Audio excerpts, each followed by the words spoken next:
يا جماعة عاملين ايه؟ بصوا بقى الشيف القمر دي عملت وصفة حلوة جدا.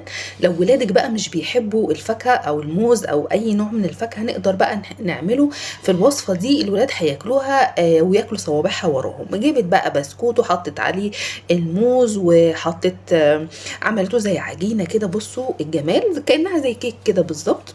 وحطت بقى كده الكريم جانتيه وشوية فواكه، اي فواكه بقى عندك الولاد مش بياكلوها تقدري تحطيها في الوصفة دي. الولاد هيحبوها جدا وهياكلوها. احلى حاجه كده ترطب على قلبنا في الصيف وهتعجب الولاد جدا. جربوها كده وقولوا لي رايكم ايه في الكومنتات لو عملتوها. بصوا بقى الجمال والحلاوه، حاجه بجد عظمه. واو، تسلم ايدك يا شيف على الوصفه الجميله دي. وصفه سهله جدا جدا يا جماعه، مش صعبه ولا فيها اي يعني مكونات صعبه. اي فاكهه عندك هتقدري تحطيها، او اي نوع بسكوت هاتيه، مش لازم نوع معين يعني. بألف هنا وشفا على قلوبكم.